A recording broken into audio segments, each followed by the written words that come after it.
Salut à vous, chers amis internautes, très heureuse de vous retrouver ce matin pour le tout premier numéro de la revue des titres pour le compte de cette semaine. Démarrons avec le quotidien Le Béninois libéré qui met en manchette. SB2E, la révolution talon en marche. Bientôt, les factures payées de son portable et 200 000 compteurs annoncés par le DG Tossou. Tricherie sur l'âge et l'ancienneté dans l'armée et la police républicaine, 12 officiers rétrogradés et relevés de leurs fonctions, informe le Béninois libéré. Nous sommes à présent avec le quotidien Dabarou qui titre « Sous le leadership du maire Moutawakiru Gounian, 66 chefs au village de Gogounou dotés de moyens roulants ». Candidature pour les législatives du 28 avril, la semaine de tous les soucis. Ce n'est pas moi qui le dis, c'est Matin Libre.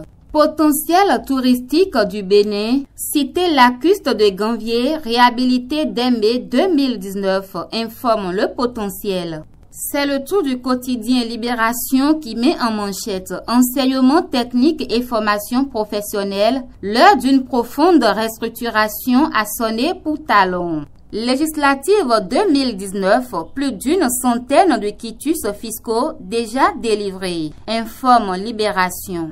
Et puis le quotidien Les 4 vérités dans sa livraison de ce jour-titre. Société béninoise d'énergie électrique, les factures payées à partir du téléphone bientôt. Toujours avec le même journal, charte des partis politiques au Bénin, le PRD répond aux observations du ministère de l'Intérieur.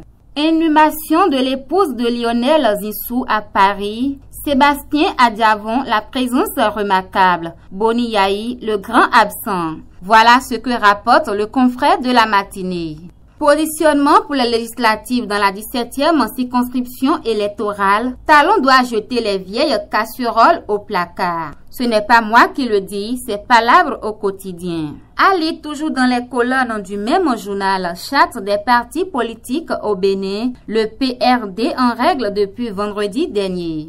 Le leader du jour rencontre des militants progressistes des 20 quartiers de l'arrondissement central d'Abomey-Calavi, Epiphane Ronfort et Franck Doho, dans la dynamique d'une adhésion massive des jeunes de Calavi à l'UP. Au pied du journal, organisation de la prochaine édition de Miss Beauté Intellectuelle Vallée, le président Eric Assogba pour la promotion de l'intelligentsia féminine de la vallée de l'Ouémé. L'Indépendant, éclairage du DGSB2E sur l'émission 90 minutes pour convaincre, de beaux jours pour l'énergie électrique au Bénin.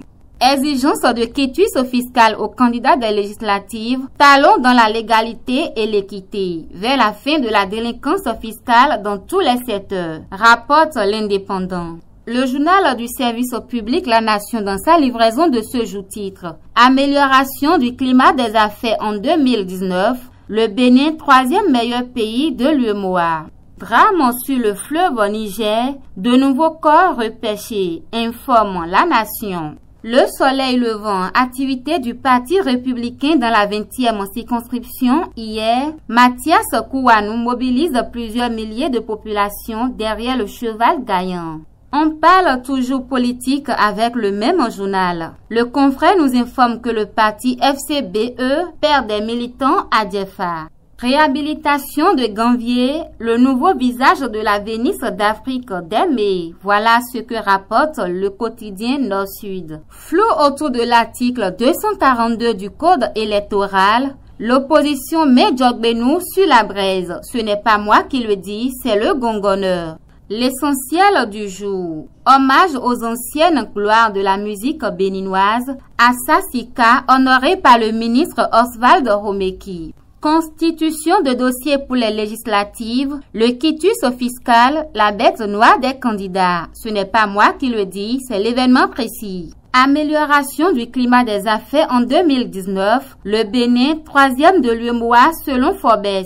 Voilà ce que rapporte Fraternité. C'est tout pour la revue des titres de ce matin. Merci de toujours nous préférer. Excellente journée de travail à vous et à très vite.